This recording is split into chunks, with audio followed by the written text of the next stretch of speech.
the mysterious traveler.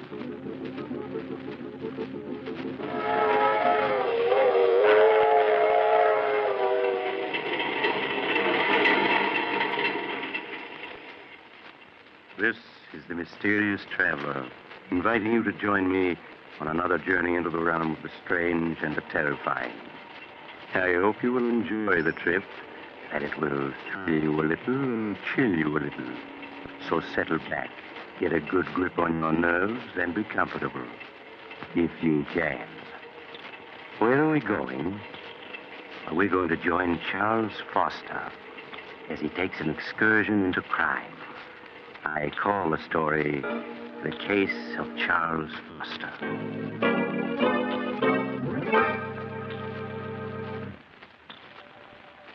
Late one evening several years ago, when I was practicing medicine in a large eastern city, I visited Charles Foster, a friend and patient of mine.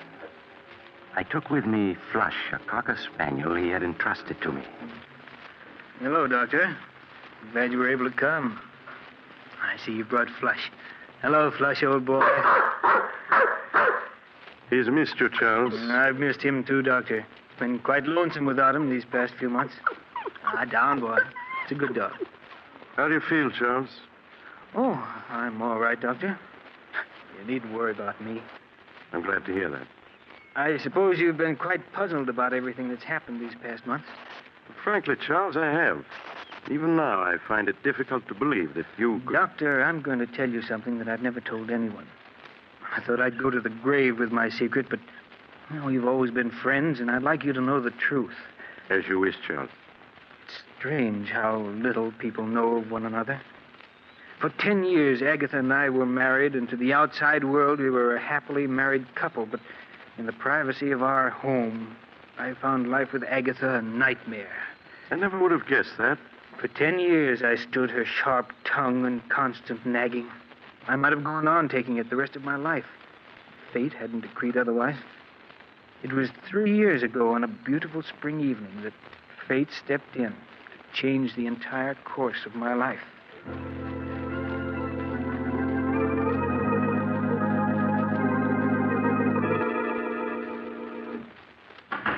Is that you, Charles? Yes, Agatha? Did you remember to buy me some more of my cough medicine? Yes, here it is. Supper ready? Some men would be more interested in their wives' health than their own suppers. I'm sorry, Agatha, but you really don't look sick to me. That's because you don't care. I'm not well, and you know it. I work myself to death day in and day out, keeping this house clean. And little thanks do I get for it. I've told you before, Agatha, if the house is too much for you, hire a maid. And how exactly can we afford a maid on your miserable bookkeeper's salary? Well, if you can't manage it out of my salary, there's always the $50,000 your father left you. That money is mine, and I'm not spending a single cent of it. It's up to you to provide a maid. All right, Agatha. Please, let's not quarrel. Oh, hello, Flush. How are you, old boy? No, you care more about that dog than you do me. You know that isn't true. It is. Sometimes I think the only reason you come home is because of that dirty old dog. Quiet, Get away Flush. from me. All he does is eat and put his filthy paws on my furniture. I want you to get rid of that dog, Charles. Get rid of him. Yes. Buy some poison at the drugstore and dispose of him. You can't stand to see me have anything that makes me happy, can you? Well, I'm not getting rid of him. Charles, this is my house, not yours. And I don't want him here. Come on, Flush. Don't think that by walking away that ends the matter, Charles Foster. You'd better get rid of that dog, do you hear? Glad to get out of the house, eh, old boy? So am I. It's a beautiful evening, isn't it? Come on, boy. We're going to take a long walk.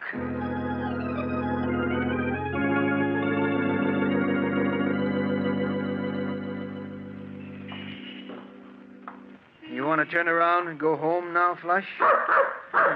No, neither do I. Pardon me, but aren't you Charles? Julia! Julia Sanders! Charles, I thought it was you. Oh, let me look at you. Oh, Julia, you haven't changed a bit. You're as lovely as... How long has it been since we last saw each other? 10 years, almost 11. Has it really been that long? Julia, have you ever forgiven me for what happened? Of course, Charles. I was so insanely in love with you, Julia, that I couldn't bear to have other men look at you. You know that I didn't mean... I know, Charles. I've thought of that night constantly. It's been like a nightmare ever since. Please, Charles, it's all past and forgotten now. You were perfectly justified in breaking our engagement. After what I'd done, there was nothing else you could do. I understand you married Agatha Winthrop a year after I'd gone abroad. Yes, Julia. After you left for Europe, people kept telling me what a wonderful wife Agatha would make me. I allowed myself to be convinced and married her. Well, I'm sure everything turned out for the best. Oh, but it didn't, Julia. Almost from the beginning, our marriage was a failure. For these past 5 years, Agatha and I have merely been living together under the same roof. Oh, I'm sorry, Charles, that it didn't turn out well. Nothing turned out well, Julia, after I lost you. I hope things have been better with you these past 11 years. Oh, I can't complain. I spent a number of years in Paris studying art and working at dress designing. Oh. I only came back a few months ago. You've never married? No. I'm working now for Morgan's department store as their art director. Oh, really? Well, my office is only a few blocks from there. Look, Julia, why don't we have lunch together tomorrow? There are so many things I'd like to know. Well, I'd like to, Charles, but I think it would be much better that we Oh, don't. now, surely, Julia, there's no harm in two old friends having lunch together, is there? No, I suppose not. I won't take no for an answer. Do you know where Drake's restaurant is? Yes. Will 1 o'clock tomorrow be all right? Yes, that's my usual lunch hour. Good, then it's a date.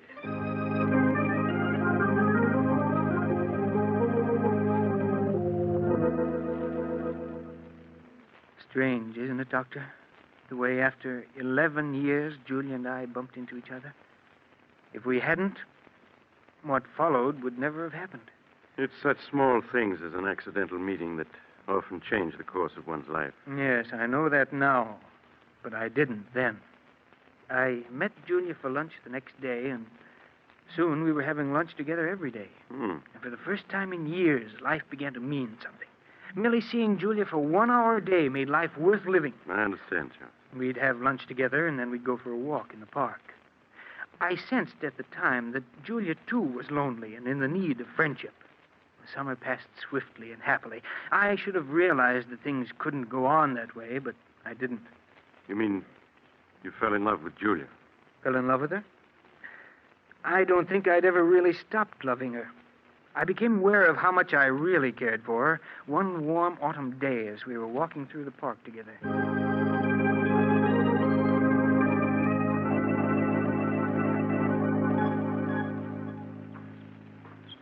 Julia, Yes, Charles?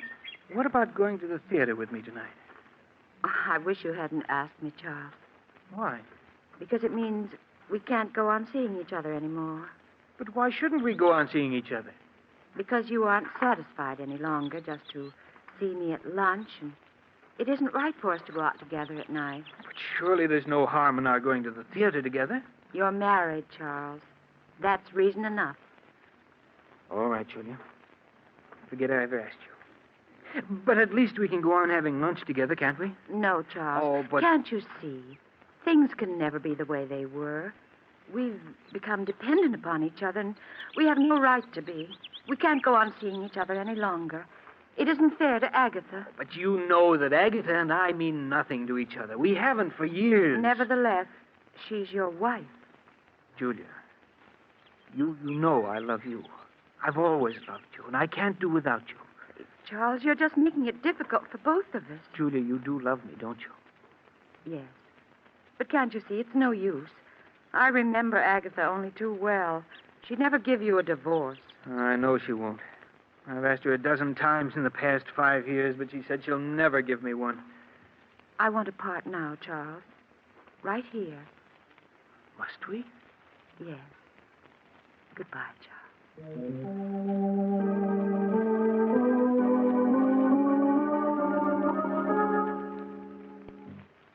My life seemed to end that day, Doctor, with our parting. I went through the motions of living, but nothing seemed to matter any longer. I can well understand that. Months went by. Every day after work, I stayed in town, unable to face an evening at home with Agatha. When I did arrive home late at night, she'd be waiting for me. Is that you, Charles? Yes, Agatha. Sorry if I woke you. Now, lot you care. Coming in night after night at all hours, leaving me alone in this big house. Oh, don't think I don't know what you're up to. I know you're kind, Charles Foster. You better go to sleep, Agatha. A fine chance I have to sleep with you putting on the bathroom light. You know I can't sleep when that light's on. Take me a minute to brush my teeth, then I'll turn off the light. Agatha, Well, what is it now? what's this bottle of prussic acid doing in the medicine chest?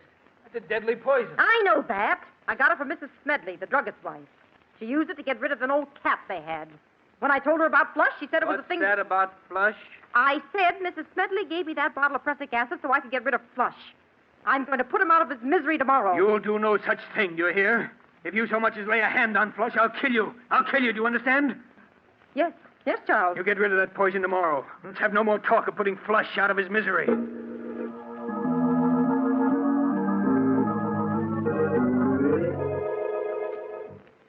I lay awake for hours, Doctor, unable to fall asleep. Julia's breaking off with me and my wife's refusal to give me a divorce. And the prussic acid she meant to poison Flush with had left me all worked up. Then Agatha began coughing. That cough she'd cultivated for years to give people the impression that she was an invalid. Well, after she'd coughed her usual 5 minutes or so, she got out of bed and started for the bathroom where she kept her cough medicine. Oh, drat that chair. Why don't you turn on the light so you can see where you're going? I can see perfectly well where I'm going. Besides, on your salary, we can't afford to waste electricity. I knew there wasn't any use in saying anything more. For years, Agatha had gotten up every night and groped her way to the medicine chest where her cough medicine was. Nothing could make her change her habits. I lay in bed listening as she opened the medicine chest and fumbled in the corner where she always kept the bottle. As I heard her groping for her medicine, I suddenly thought of the bottle that was standing next to it. The bottle of prussic acid. Without thinking, it came to mind. If only she'd take the prussic acid instead of the cough medicine. If she did, I would be free. Free of her constant nagging and whining. Free to see Julia. Then I knew it was useless to hope for such a mistake to happen.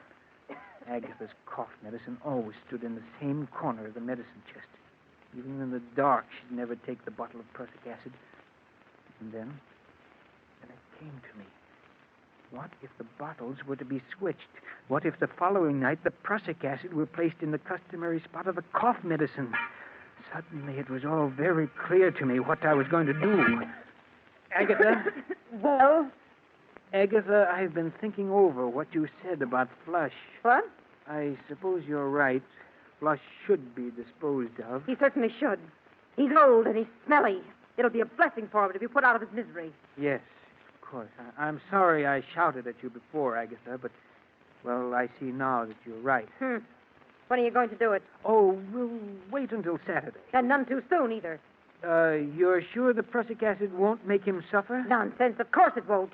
Mrs. Smedley said nothing works faster than prussic acid. Oh, you told her what it was for. That's fine. Very well, Agatha. Just leave everything to me.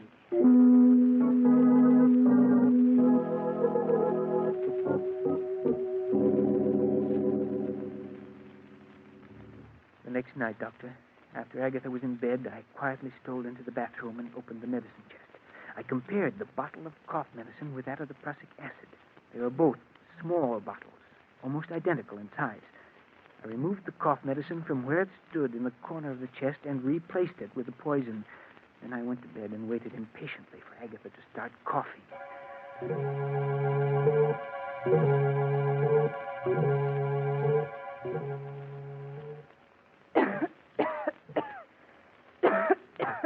Can I get you a glass of water or something, Agatha? Water won't do any good. What I need is my cough medicine. Oh, that's that chair. Why don't you turn on the light? Because I can see perfectly in the dark. Besides, someone's got to economize on the electricity in this house. I lay there in the darkness, listening to her grumble as she opened the door of the medicine chest. The blood pounded in my ears as I heard her fumbling for the bottle. Would she feel the slight difference in the bottle when she picked it up? Scarcely able to breathe, I waited, listened. Then she fell to the floor. I quickly got out of bed, turned on the lights, and went into the bathroom. She was lying on the floor, quite dead. There was an agonized look on her face. I returned the bottle of cough medicine to its proper place, and then I phoned the police.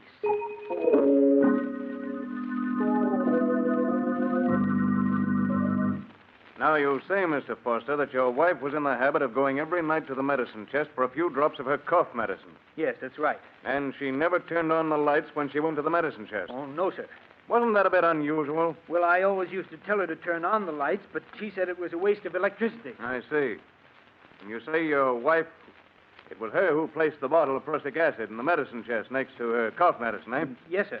I'd never touched the bottle of prussic acid. You see, it was my wife who procured it, and she... Yes, Mr. Smedley, the druggist, has testified that his wife gave it to your wife. Mr. Foster, are you familiar with the contents of your wife's will dated 10 years ago? Yes, I am. Then you know, of course, that your wife left her entire estate to the Home for the Aged. Home for the aged? Oh, yes. I fought to keep my face expressionless, to prevent him from learning that I hadn't known. All the years we'd been married, Agatha had given me to understand that all her money would go to me. Now I knew that she'd been lying. Her will had been made out in favor of the Home for the Aged for years. I began to feel angry at the way she'd cheated me. But a moment later, I was grateful that she had. Frankly, Mr. Foster, your wife's death occurred under very suspicious circumstances, to say the least. For years, she'd gone to the medicine chest every night without mishap. And yet, on the second night that there was a bottle of prussic acid in the chest, she met her death. Were it not for the fact that your wife had left her entire estate to the Home for the Aged, I might be inclined to go further with this investigation. As it is, I'll instruct the coroner's jury to bring in a verdict of death through accident. That's all, Mr. Foster.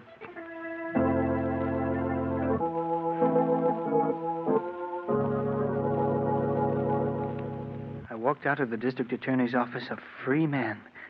A few days later, I moved out of the house which had been Agatha's and took up quarters elsewhere. 6 long and uneventful months passed. I made no effort to contact Julia for fear that the police might still have their suspicions. And then I could stand it no longer. I called on her. Charles, when I was told you were waiting to see me, I could hardly believe it. I'm so glad to see you again. Thank you, Julia. It's good to see you again, too. Charles, you don't look well at all. These past few months have been something of a strain, Julia, but I'm all right now. I was tempted so many times to get in touch with you. Then I thought perhaps you didn't want to see anyone. I did want to see you, Julia, but I was afraid it wouldn't look right. I understand, Charles. Now, let's not say anything more of the past. Only the present and the future. Julia, do you think we might try to pick up where we left off last autumn? We can try, Charles.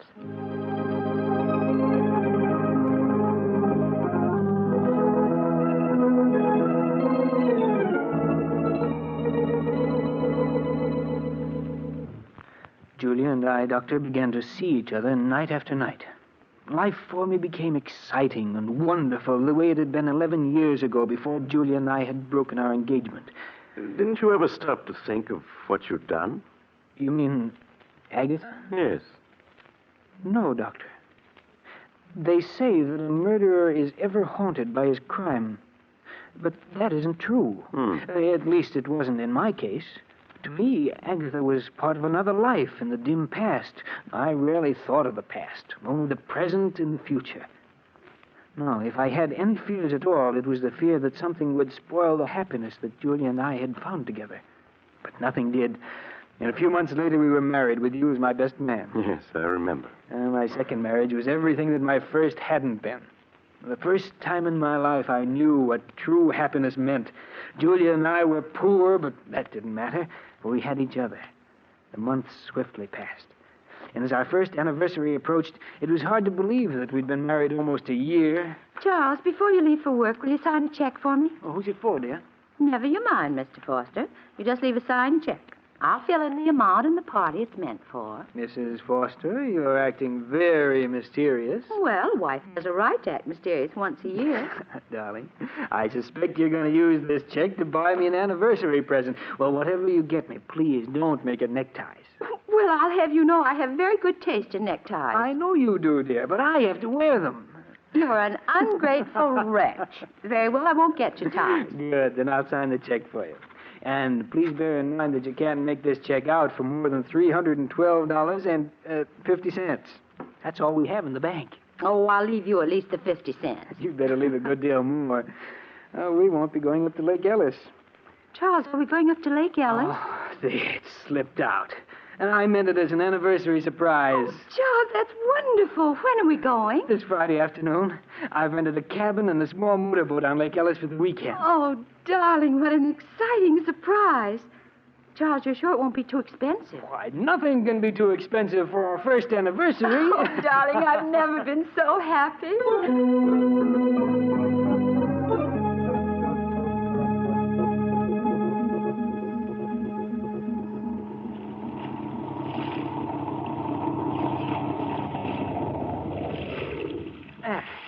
This looks like a nice place to fish. Let's see, where'd I put that bait? Here it is, dear. Thanks, darling. Uh-huh. Ah, here's a nice, fat, dimpled worm. Well, if you can't stand to see me bait him, just turn the other way. That's it. It'll only take me a minute. Charles, look. Let's wait till I get this. There's smoke coming out of the engine hatch. What's that? Yes, you're right. It's on fire. There are flames shooting out. Fire extinguishers at the other end of the boat. Charles, you'd never make it. You'd be burned. Yes, you're right. Besides, even the extinguisher wouldn't do much good now. The fire's too big. What are we going to do? Oh, the heat. It's becoming unbearable. There's only one thing we can do, Julia. Let's go over the side. We're almost in the center of the lake. I can't swim. But I can, dear. I'll manage to keep us above water somehow. Well, all right, darling. I'll do whatever you say. We'll come through this, Julia. Now, don't be afraid. Now, I'll slip over the side of the boat first, and you follow. All right. Now, hurry, Julia. Let yourself down into the water. I'll keep you afloat. Yes, Charles. That's it. Now, let go of the side of the boat. I have you. Yes, Charles. Now, don't be afraid, darling. You see? It's no trouble keeping you above water. Now, just relax, dear, while I swim with you a bit. We've got to get a good distance from the boat. It may explode. Yes, Charles. Do you see any boats around? No, but someone's bound to see the fire and come to our rescue. Until they do, we must have courage.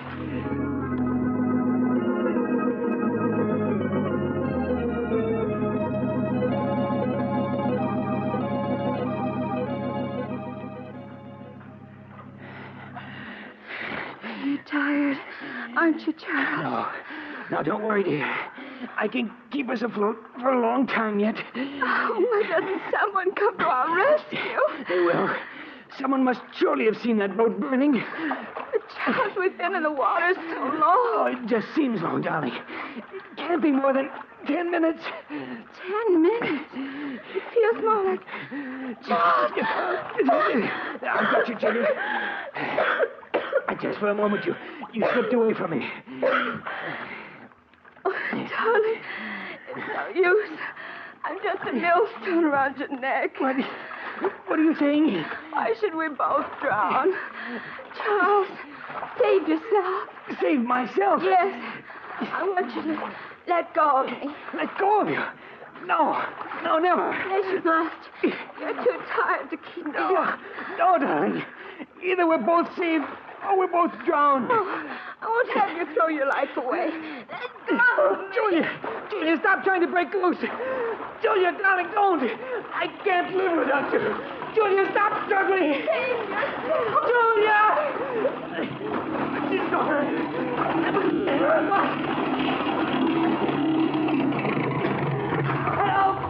Help, my wife. My wife. Yeah, we saw it all. Hey, Mike, he's passed out. Get him before he goes under. I got him. Here, help me get him aboard, Skipper. All right. Any sign of his wife? She's gone, Skipper. Yeah, too bad. Well, if it's the last thing I do, I aim to see justice done to this fella. She never had a chance. You see him shove her under? It was murder, that's what it was.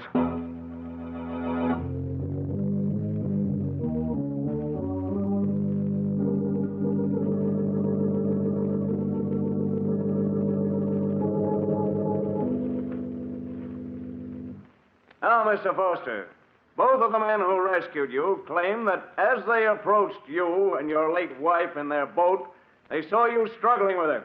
You admit this? Yes, but I tell you, I was trying to save her, not drown her. No, you were trying to save her. But both the witnesses testify they saw you push her head under. They're wrong. I wasn't pushing her under. I was trying to bring her to the surface. You must believe me. Oh, Mr. Foster.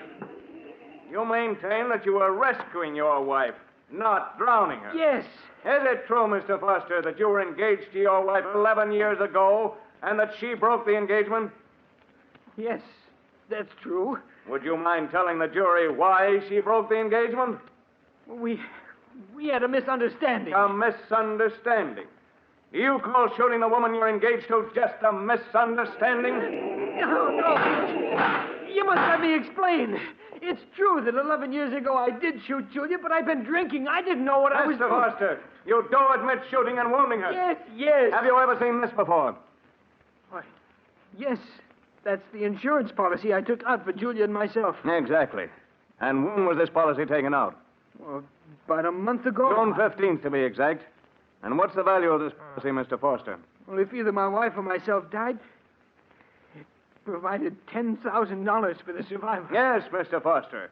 If either you or your wife died a natural death, it provided $10,000 to the survivor. But there's also a double indemnity clause in this policy, isn't there? Yes, but One that provides you with $20,000 if your wife died an accidental death, such as drowning. Yes, that's true, but I swear I didn't drown my wife. I tell you, I was trying to save her. Save her, not drown her. You must believe me. You must.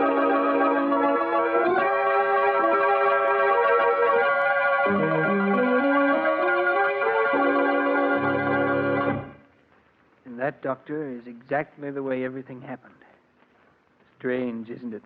The way justice works itself out. I committed murder and escaped punishment.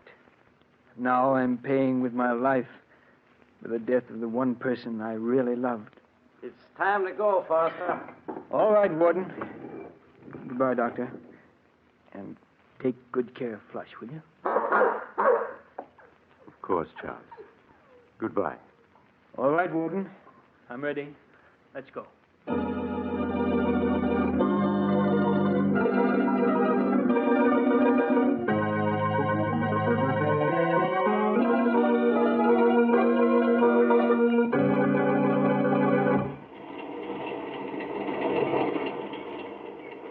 This is the mysterious traveler again.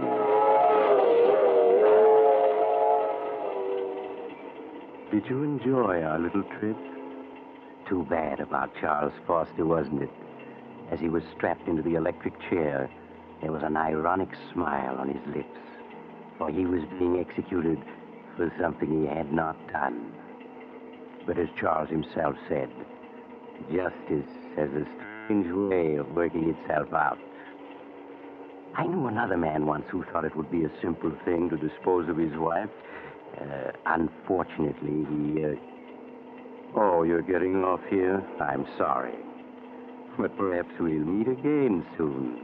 I take this same train every week at this time.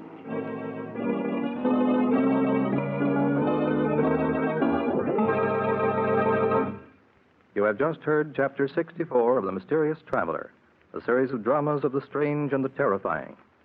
In tonight's story, the case of Charles Foster, Humphrey Davis played Charles Foster, Nancy Sheridan played Julia, and Joan Shea played Agatha. The Mysterious Traveler is written by Bob Arthur and David Cogan, and original music is played by Henry Silverne. The entire production is under the direction of Jock McGregor.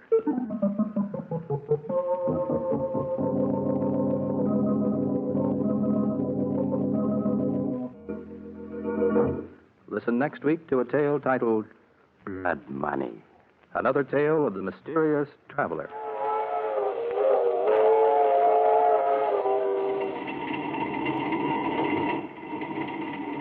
The Mysterious Traveler is presented by WOR Mutual from the WOR studios in New York. This is Mutual.